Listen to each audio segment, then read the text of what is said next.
Vamos a empezar con el estudio de esta tarde, ¿no? Del libro de los Medium.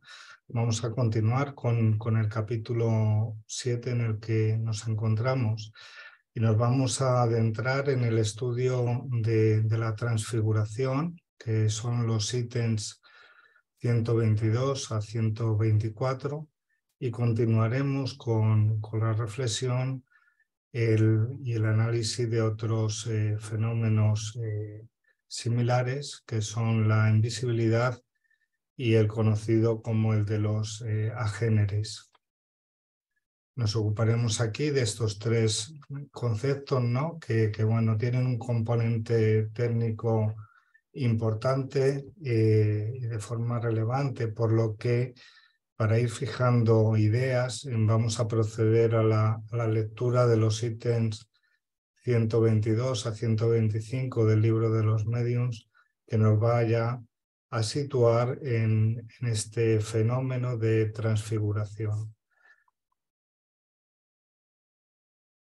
Pasamos a leer el ítem 122, que nos dice así: pasemos al segundo fenómeno, que es el de la transfiguración. Consiste en el cambio de aspecto de un cuerpo vivo. El siguiente es un hecho de esa naturaleza cuya completa autenticidad podemos garantizar, ocurrido durante los años 1858 y 1859 en los alrededores de Saint-Étienne. Una joven de aproximadamente 15 años gozaba de la singular facultad de transfigurarse, es decir, tomar en determinados momentos todas las apariencias de ciertas personas muertas. Tan completa era la ilusión que se creía tener delante a la persona cuya apariencia ella tomaba, en virtud de la notable semejanza de los rasgos fisionómicos, de la mirada, del tono de la voz e incluso del lenguaje que empleaba al hablar. Ese fenómeno se repitió cientos de veces sin que la voluntad de la muchacha interviniera en modo alguno. Tomó en varias ocasiones la apariencia de su hermano, fallecido unos años antes. Reproducía no solo su semblante, sino también el porte y la corpulencia. Un médico del lugar, que muchas veces había presenciado esos extraños efectos, hizo la siguiente experiencia, con el propósito de asegurarse que no era víctima de una ilusión. Obtuvimos las informaciones de él mismo, del padre de la joven y de muchos otros testigos oculares, muy honrados y dignos de fe. Este médico tuvo la idea de pesar a la muchacha en su estado normal y luego durante la transfiguración, cuando presentaba la apariencia del hermano, que contaba al morir 20 y tantos años y que era mucho más alto y fuerte que ella. Pues bien, verificó que el peso de la joven casi se duplicaba cuando estaba transfigurada. La experiencia era concluyente, de modo que era imposible atribuir aquella apariencia a una simple ilusión óptica. Tratemos de explicar ese hecho, que en otros tiempos hubiera sido calificado de milagro y cual hoy denominamos simplemente fenómeno.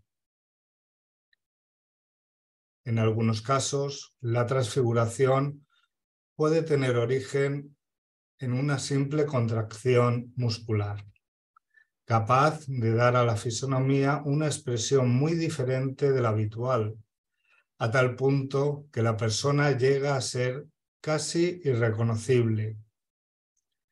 Ya lo hemos observado muchas veces en algunos sonámbulos. Sin embargo, en este caso la transformación no es radical. Una mujer podrá parecer joven o vieja, bella o fea, pero será siempre una mujer y sobre todo su peso no aumentará ni disminuirá. En cambio, en el caso que tratamos es evidente que existe algo más, la teoría del perispíritu nos indicará el camino. En principio, se admite que el espíritu puede otorgar a su perispíritu todas las apariencias, que mediante una modificación en la disposición molecular puede darle la visibilidad, la tangibilidad y por consiguiente la opacidad, que el perispíritu de una persona viva, aislado del cuerpo, puede sufrir las mismas transformaciones y que ese cambio de estado se opera mediante la combinación de los fluidos.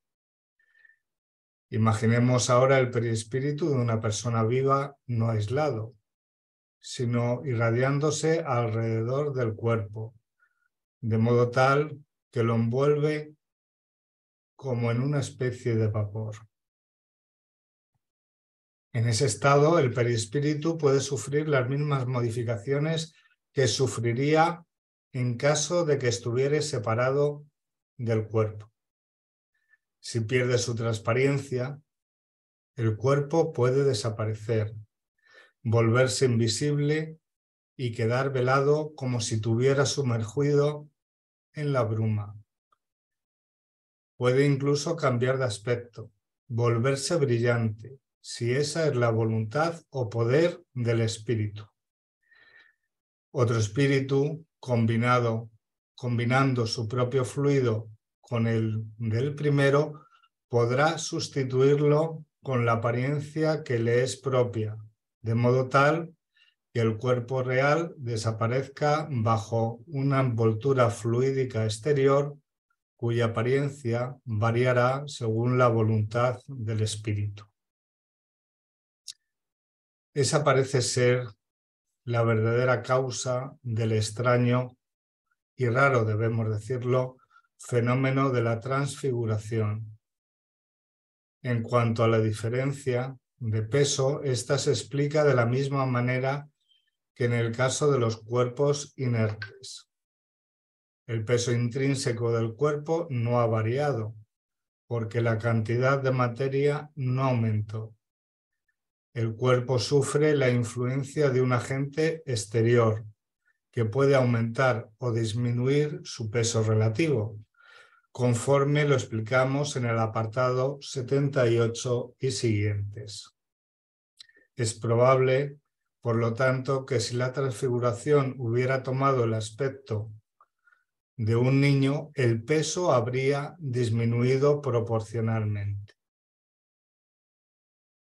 Se comprende que el cuerpo puede adoptar una apariencia mayor que la suya o de las mismas dimensiones, pero ¿cómo podría asumir una apariencia menor como la de un niño, según acabamos de decir?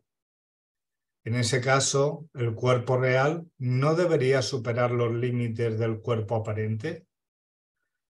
Por eso no decimos que el hecho se haya producido. Solo quisimos mostrar, cuando nos referimos a la teoría del peso específico, que el peso aparente podría haber disminuido en lo que respecta al fenómeno en sí. No afirmamos su posibilidad ni su imposibilidad. Con todo, en caso de que llegue a ocurrir, el hecho de que no podamos explicarlo en forma satisfactoria no lo invalida de manera alguna. No hay que olvidar que nos hallamos en el comienzo de la ciencia espírita y que ella está lejos de haber dicho la última palabra sobre este punto como sobre otros muchos. Al fin de cuentas, las partes excedentes podrían muy bien haber sido hechas invisibles.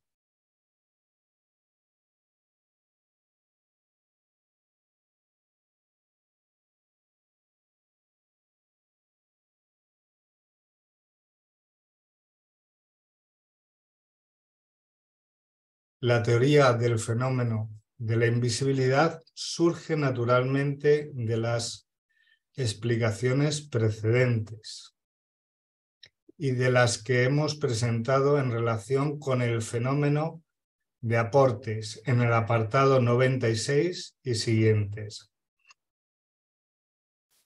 nos resta por hablar del singular fenómeno de los agéneres, que por más extraordinario que nos parezca a primera vista, no es más sobrenatural que los otros.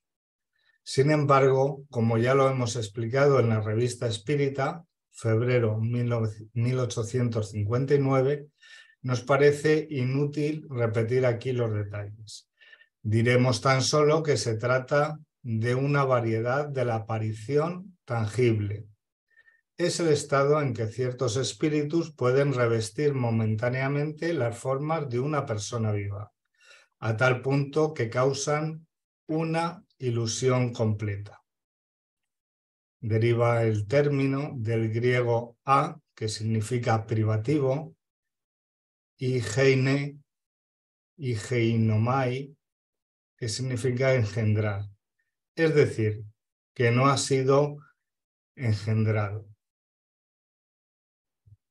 Bueno, pues hasta aquí la lectura de los apartados que nos toca hoy estudiar, y vamos a hacer un planteamiento de la tarde de estudio, dedicándola primeramente a la transfiguración propiamente dicha, y basándonos en los libros de la codificación y en las obras póstumas, fundamentalmente en el Génesis y la Revista Espírita, ya que el libro de los Medium ya le hemos leído y hemos anticipado el concepto de transfiguración, de invisibilidad y agéneres que se mantiene en el mismo. Continuaremos hablando de invisibilidad y por último pues terminaremos refiriéndonos al término y al concepto de los agéneres. Transfiguración.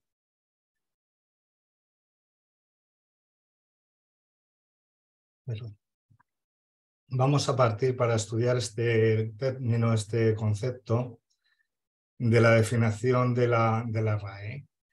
Del latín, deriva del latín transfiguratio, transfigurationis, que significa acción y efecto de transfigurar, del latín transfigurare, que es el verbo. Hacer, cambiar de figura o aspecto a alguien o algo. En el concepto religioso significa o es lo relativo al estado glorioso en que Jesucristo se mostró entre Moisés y Elías en el monte Tabor ante la presencia de Pedro, Juan y Santiago y Tiago. Bueno, pues a continuación voy a poner un pequeñito vídeo de escasamente 2 minutos, no llega, que bueno, pues nos va a dar para que visualicemos gráficamente ese momento de la transfiguración de Jesús en el monte Tabor. 6 días después, Jesús toma a Pedro, Santiago y a Juan, hermano de Santiago, y los lleva aparte, a un monte alto.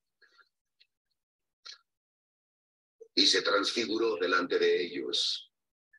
Su rostro resplandeció como el sol, y sus vestidos se hicieron blancos como la luz.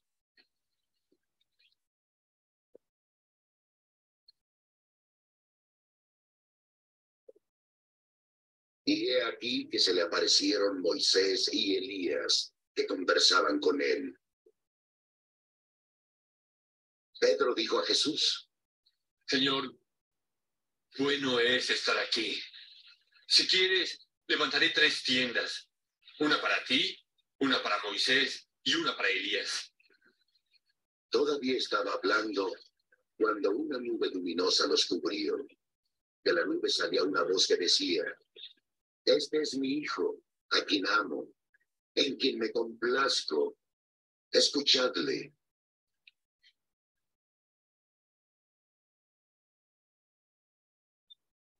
Al oír esto, los discípulos cayeron rostro en tierra, aterrados.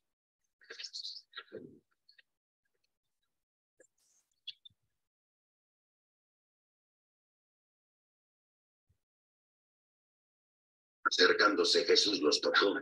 Levantaos, les dijo. No temáis. Alzaron sus ojos y no vieron a nadie más que a Jesús.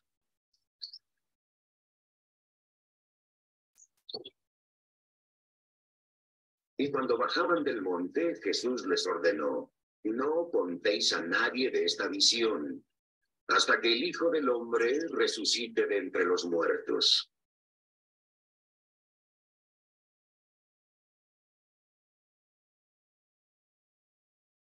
Bueno, pues hasta aquí el pequeño vídeo para que viéramos, ¿no?, gráficamente ese momento, ¿no?, ese momento tan especial del cambio de apariencia, de la transfiguración que se produce en el monte Tabor, y bueno, siendo esta, ¿no?, la máxima,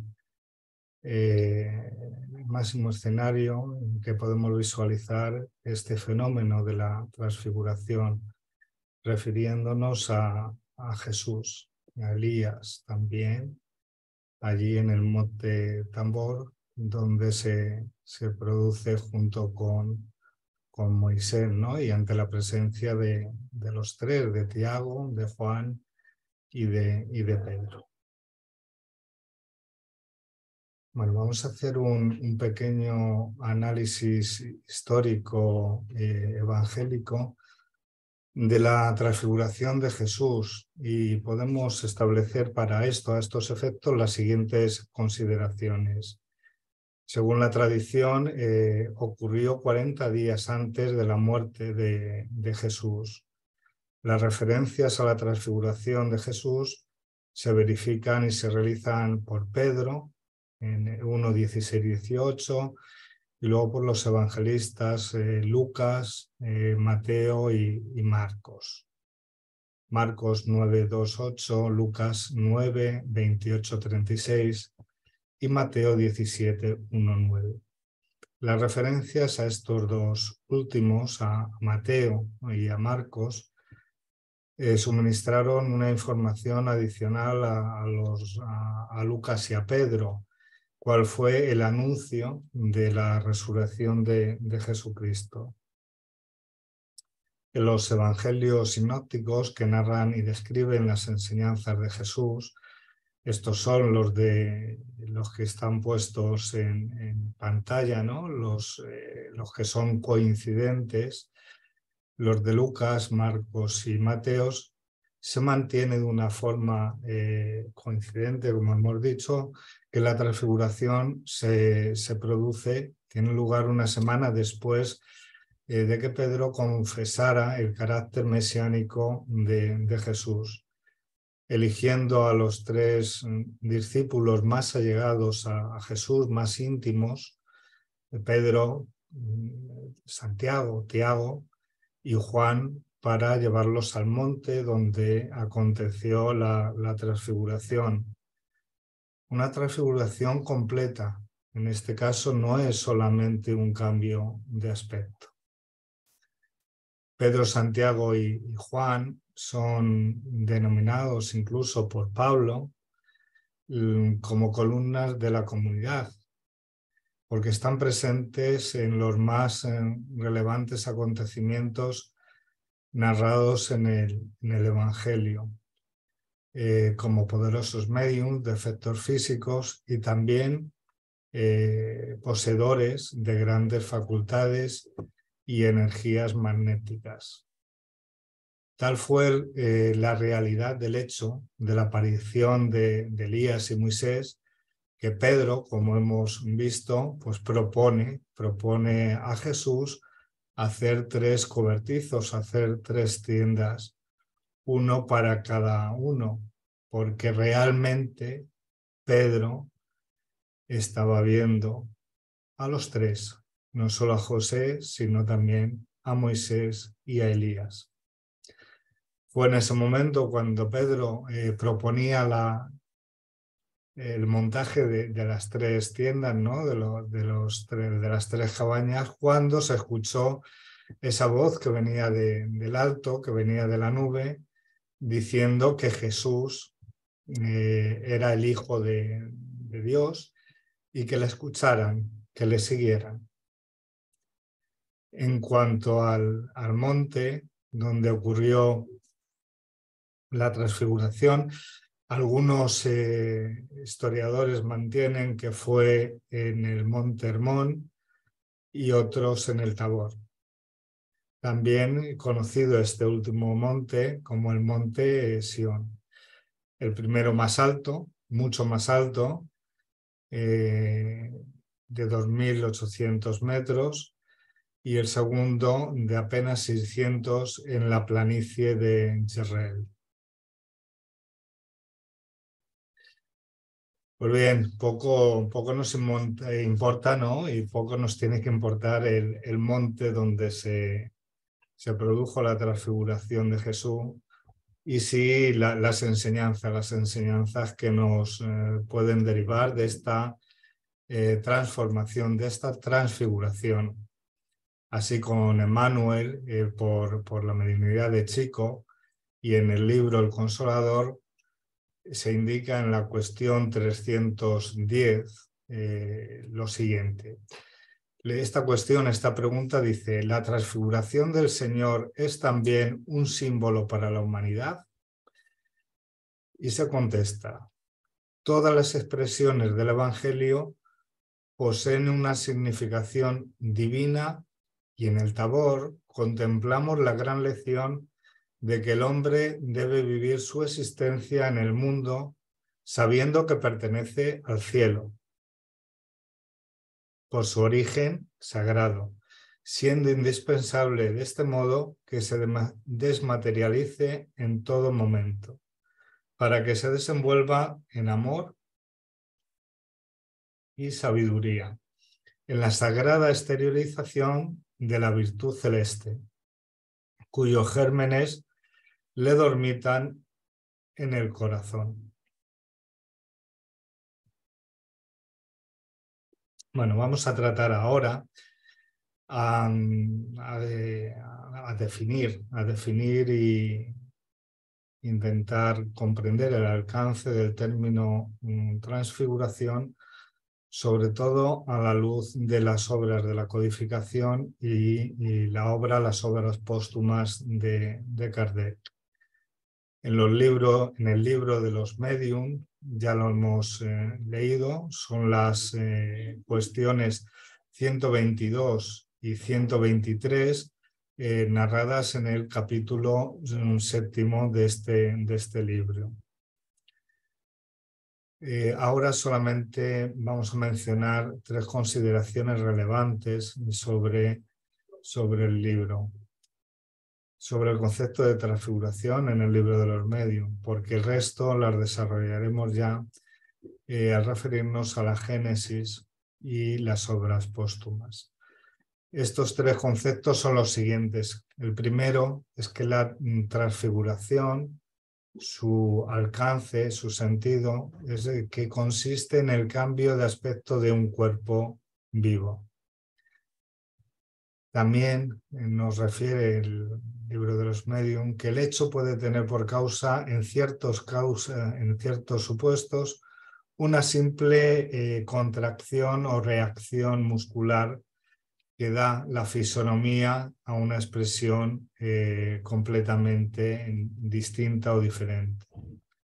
El espíritu puede dar a su perispíritu todas las apariencias, y por efecto de una modificación en la disposición molecular le puede dar visibilidad, le puede hacer tangible y en consecuencia también opacidad.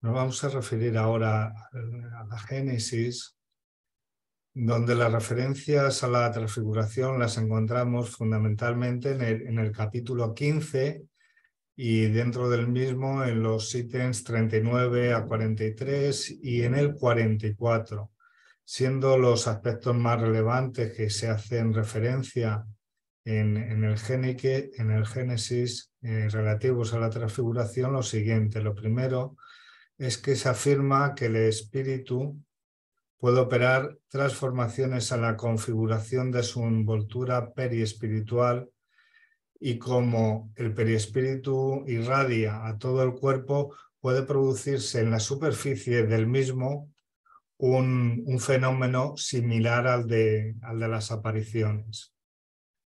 En este caso de transfiguración, la capa fluídica puede hacer que la imagen del cuerpo de alguna forma se desvanezca, ¿no? En varios grados de intensidad, que van desde una mínima transfiguración hasta el desvanecimiento completo, asumiendo otra apariencia completamente distinta. Las transfiguraciones, como indicamos aquí en la diapositiva, su apariencia y expresión están en consonancia, y esto es muy importante, con la vibración del espíritu encarnado, su mayor o menor identificación con el mundo espiritual y con las pasiones más bien bajas de lo terrenal, reflejando siempre las cualidades y sentimientos del espíritu. Esa transformación se produce sobre el cuerpo de la persona encarnada durante su vida y también en ocasiones en el momento de su trascendencia, de su muerte. La transfiguración queda justificada sobre todo de una forma relevante por las propiedades del fluido periespiritual. Las transfiguraciones son comunes, son bastante comunes, y se encuentran en función de la irradiación fluídica, irradiación que es connatural a todos los seres, con independencia de que tomemos mayor o menor conciencia de la misma. Esta irradiación fluídica no es otra cosa que la energía sutil de la que nos habla Newton, o de la energía ódica que nos definió Carl Louis von Reichenbach, y a las que nos referimos en Liberación hace un par de capítulos, ¿no? La transfiguración de Jesús, desde un punto de vista técnico, ha sido un hecho completamente natural, también que puede acontecer en cualquier otro ser espiritual. Pero la diferencia es sustantiva, y sobre todo se refiere al alcance exponencialmente superior de su elevación moral.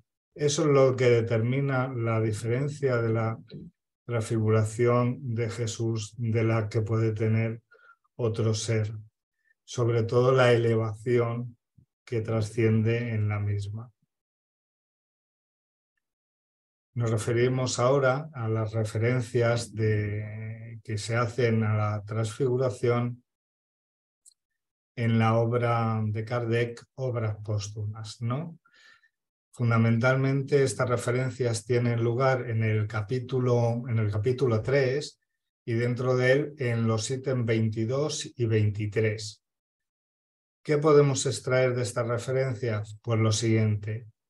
Primero, que el perispíritu de los encarnados tiene las mismas propiedades que el del resto de espíritus. Segundo, que la transfiguración se produce porque se va más allá del cuerpo, irradiándose alrededor de una atmósfera de carácter fluídico. No siempre que hay irradiación fluídica, y esto es importante, no siempre que hay irradiación fluídica se produce una transfiguración, pero sí que para que se tenga lugar una transfiguración siempre es necesaria que exista esa irradiación fluídica para que se opere la transformación de la apariencia. En las transfiguraciones se puede adoptar una apariencia completamente diferente, o incluso si se combina con los fluidos, con la irradiación fluídica de otro espíritu, se puede dar el supuesto, se puede dar el caso de que la apariencia que se adopte es la del otro espíritu cuyos fluidos están combinándose con el que se transfigura. Como indico en la diapositiva, el grado de purificación y elevación moral serán los que determinen la apariencia transfigurada, o bien de un simple cambio de fisionomía hasta una apariencia pues exponencialmente radiante y luminosa. Que también recordemos en Liberación a Gubbio, en esas oraciones que hemos visto ayer, ¿no? que realiza Gubbio, en el que la radiación y la luminosidad es completamente potente e imponente. Pues ahí hay esa transfiguración con la connotación de la elevación moral que la acompaña. Por último, y relativo a las obras póstumas, también se nos hace constar que el desconocimiento de todas las características del fluido periespiritual es lo que nos impide, ese desconocimiento, conocer por los procedimientos normales, habituales de la ciencia tradicional, toda la esencia de este fenómeno. Pero ello no nos tiene que obstar a la consideración de estos fenómenos de transfiguración como fenómenos completamente naturales. Haremos ahora una mención a la revista Espírita, y en concreto, en este caso, a la del mes de marzo del año de 1859, en el que se relata el caso que hemos leído en el ítem 122 del libro de los médiums, relativa a la joven de Saint Etienne. Y vamos a completar ahora ese caso de la joven de Saint Etienne con las respuestas que el espíritu de San Luis, en la reunión de la Asociación de París, Estudios Espíritas de París, del 25 de febrero de 1859, dio a las cuestiones que se plantearon respecto de este caso, de esta joven que a veces se transfiguraba y adoptaba la figura incluso de su hermano, fallecido, desencarnado años antes, y de una apariencia completamente distinta a la suya. Pues bien, se pregunta a San Luis, ¿no? Y se le pregunta directamente, primero, que si ese caso de transfiguración es un caso real. San Luis no hay ninguna duda, y de una forma completamente asertiva contesta que sí, que este caso de la hermana de Saint Etienne con la transfiguración de su hermano es un hecho real. Se le pregunta a San Luis, ¿cómo es producido ese efecto? Y responde, la transfiguración, como vosotros la entendéis, no es sino una modificación de la apariencia, un cambio, una alteración en los rasgos que puede ser producida por la acción del propio espíritu sobre su propia envoltura o por una influencia exterior. El cuerpo, lo que es el cuerpo, nunca cambia, pero a consecuencia de una contracción nerviosa experimenta apariencias diversas. Se le sigue preguntando a San Luis. Entonces es preciso que en el caso de transfiguración haya desaparición del cuerpo real para que los espectadores que están allí que no vean más que el perispíritu bajo una forma diferente. Y San Luis contesta, no una desaparición física, sino una oclusión. Es decir, quedaría tapado, ¿no? O como bajo una niebla, un vapor similar. Es decir, no desaparece físicamente, sino que queda oculto. También se pregunta San Luis, ¿cuál es la causa primera de este fenómeno de transfiguración? Y bueno, pues la contestación vuelve a ser clara y directa, ¿no? La causa primera, el origen, es la voluntad del espíritu. Si nos remitimos a lo que hemos dicho anteriormente sobre el papel del perispíritu, ¿no? En todos los casos de apariciones, inclusive de personas vivas, se ha de comprender que ahí está la clave del fenómeno de transfiguración. Sigue diciendo la revista, en efecto, puesto que el perispíritu puede aislarse del cuerpo y volverse visible, ya que por su extrema sutileza puede tomar diversas apariencias a voluntad del espíritu, se concebirá sin dificultad que así ocurra con una persona transfigurada. El cuerpo continúa siendo el mismo, solamente el perispíritu es el que ha cambiado de aspecto, de apariencia. Nos vamos a referir ahora, para avanzar en el estudio y adentrarnos ya en los dos últimos fenómenos, invisibilidad y agéneres, que son fenómenos complementarios, ¿no?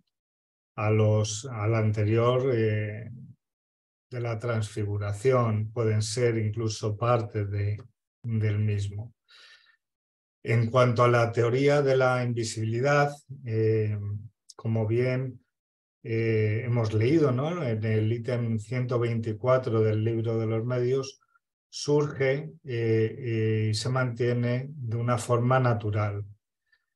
También queda explicado esta teoría de la invisibilidad a través de la explicación del fenómeno de la transfiguración. Así, en el libro de los mediums, refiriéndose a la transfiguración de un niño más pequeño, con menos peso específico, las partes que podrían exceder, pues muy bien podrían ser o haber sido hechas aparentemente invisibles. Entiendo yo que por la misma oclusión que hemos referido anteriormente. En la Génesis también se refiere a la invisibilidad en cuanto a que las transfiguraciones a nivel general son tangibles, perceptibles mediante la vista, ¿no? Por los encarnados, claro, debido a que forman alrededor de la materia carnal del cuerpo visible, mientras que en otras apariciones, que son exclusivamente fluídicas, no hay materia tangible, no hay tangibilidad. Ahí estaría también el aspecto de la invisibilidad. En obras póstumas también hay una referencia a la invisibilidad, ¿no? Cuando nos relatan que la capa fluídica, en estos casos, puede ocultar la forma material del cuerpo. Es decir, que no es que desaparezca, sino que los fluidos, esa materia vaporosa, puede ser la que vele el cuerpo que se encuentra detrás. La transfiguración puede quedarse, claro que sí, en un estado anterior, en un estadio anterior a la toma de la nueva apariencia. En algunos casos solamente se limita a ocultar, que sería el fenómeno de la invisibilidad, más o menos sutilmente, un cuerpo material, un cuerpo, ya sea un cuerpo vivo o sea un cuerpo inerte, haciéndolo invisible para el resto de personas, como lo haría una capa de vapor. Bueno, nos vamos a referir ahora a los agéneres. Perdón.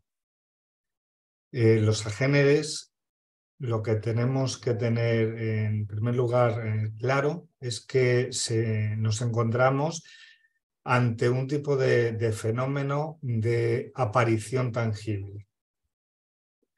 Es el estado en que están ciertos espíritus cuando toman momentáneamente la forma de alguna persona viva, al punto de llegar a causar la ilusión, la apariencia de que es esa persona de forma incluso completa. El perispíritu de estos espíritus se vuelve tangible, es visible, incluso se puede fotografiar, tal cual que si nos encontráramos ante una persona viva. La referencia a estos fenómenos de los agéneres se realiza en la Revista Espírita de febrero de 1859. ¿Y qué conclusiones más relevantes podemos sacar de estas reflexiones que se hacen en esta Revista Espírita? Pues las siguientes. Primero, el establecimiento de un principio vital. El agente de los fenómenos vulgares es una fuerza física, material, que puede estar sometida a las leyes del cálculo, mientras que en los fenómenos espíritas ese agente es constantemente una inteligencia que tiene una voluntad propia y que no podemos someter en ningún caso pues a instrucciones o a caprichos de quien interactúa con él mismo. El estudio parte del fenómeno de la aparición tangible de manos, de unas manos que produce por el señor Home, que corrobora en este caso, entiendo yo, el caso del niño de Bayonne, en el que el espíritu extendía esta apariencia no solo a las manos, sino a todas las partes del cuerpo, mostrándose como un semejante a cualquiera de nosotros cuando solo era, en apariencia, solo era ese fluido, ese vapor de alguna forma solidificado, el que se mostraba visible. La Sociedad de París lo llamó agéneres, indicando así o queriéndose referir así que su origen no era el resultado de una generación. También se nos pone de manifiesto y se nos relata el caso de una señora que salía de una iglesia, ¿no?, donde estuvo orando y solicitó asistencia para encontrar un trabajo, ¿no? Al salir de la capilla, pues se encuentra con un señor, conversa normalmente con él y le indica una dirección donde debía ir a trabajar.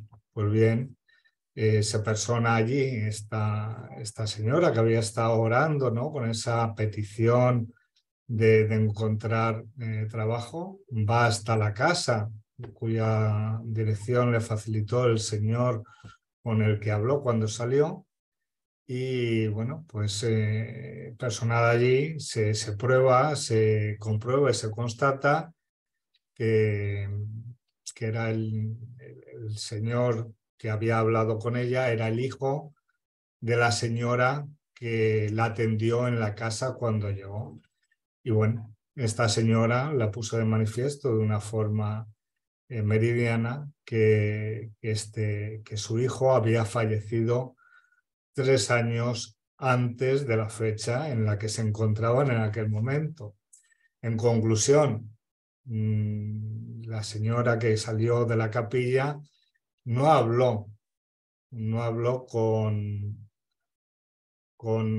el hijo, con el cuerpo encarnado del hijo de esta señora, sino con el agénere del mismo, con esa apariencia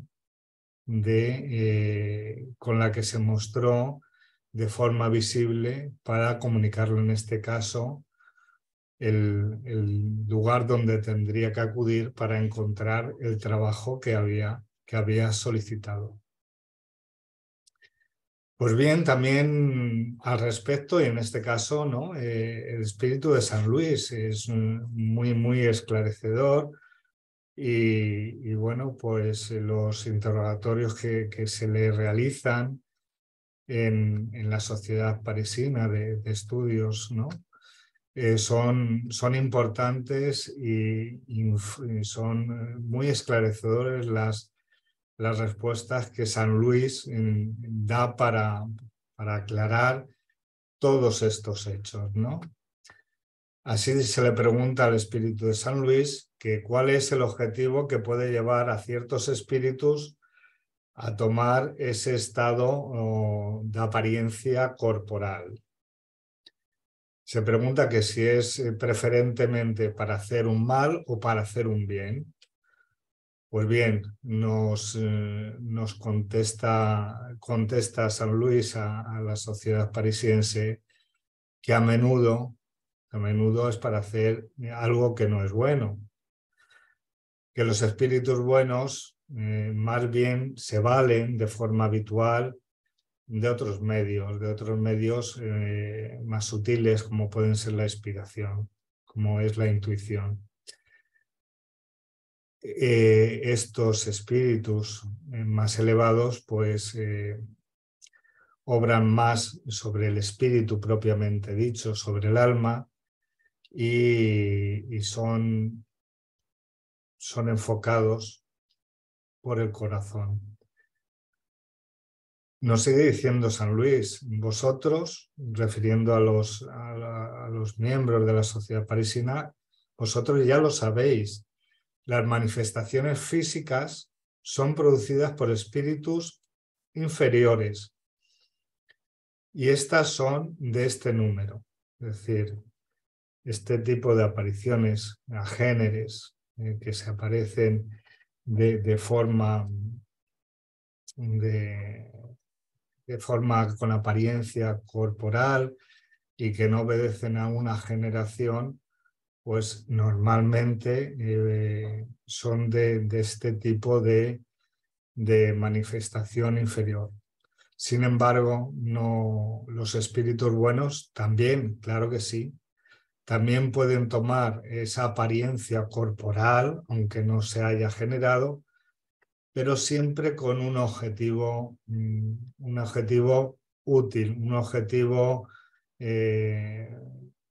bueno, de fraternidad, con buena voluntad, como puede ser o como puede ser la aparición del hijo de esta señora, que fue indicarle a quien había pedido trabajo la dirección donde tenía que ir a encontrarlo. También, claro que sí, los espíritus que tienen un cierto nivel evolutivo más superior también pueden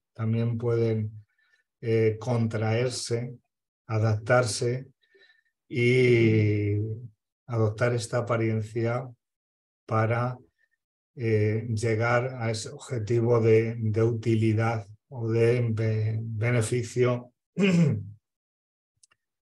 para el que se destinan. Y esto pues también se ve, ¿no? Y se ve en la literatura espírita de una forma recurrente, cómo esa adaptación conlleva un gran esfuerzo, también conlleva una gran fuerza de voluntad, movida siempre por la misión de amor, para que, bueno, pues tienen que bajar el nivel vibratorio, adaptarse, y en esta adaptación a la vibración del espíritu al que van a comunicar, su influencia, su poder de interacción es más efectivo. Por esa adaptación, esa toma de apariencia en algunas ocasiones, también para realizar actos en beneficio o aportar comunicaciones necesarias en un determinado momento. Y bueno, vamos a finalizar ya este estudio y solamente referirme a un hecho análogo de que fueron testigos los propios integrantes de la Sociedad Espírita de París, ¿no? Se produjo este hecho semejante a la de la aparición de los géneros, por ejemplo, durante el desprendimiento en el sueño. Pues bueno, esto no deja de ser igualmente un fenómeno que todos, tenemos. Es un momento en el que el espíritu se libera sustancialmente de la vinculación corpórea y se desprende. Y ahí interactúa en ese desprendimiento. También en la sociedad parisina se referían a esto, ¿no? Que los miembros de dicha sociedad durante el desprendimiento por la noche se reunían y que incluso llegaban a recoger en un papel, escribiendo lo que habían hablado en esas reuniones que tenían entre ellos durante el desprendimiento del sueño. Nos dicen que bueno, la única diferencia es que se encontraban bastante más contentos, más efusivos, más locuaces, más comunicativos que durante el estado de despierto, del estado de vigilia, ¿no? Indicándonos que esto es debido a que el espíritu se siente más vivamente en ese estado, ¿no? En ese estado en el que se aparta momentáneamente del cuerpo, que se desprende de él y toma más naturaleza, más trascendencia en todos sus aspectos. Y yo únicamente aquí me quiero referir al momento, ¿no? de ese desprendimiento en el sueño, que si se produce en un estado expandido de conciencia, en un estado en el que la vinculación, ¿no? con la providencia suprema, con lo elemental, lo esencial, es importante, puede ser un estado idóneo para que se produzcan estos fenómenos de comunicación y no solamente de comunicación, sino también de ayuda para entregar y de ayuda para recibir en esos desprendimientos que interactuamos con otros espíritus, no solamente desencarnados, sino también encarnados.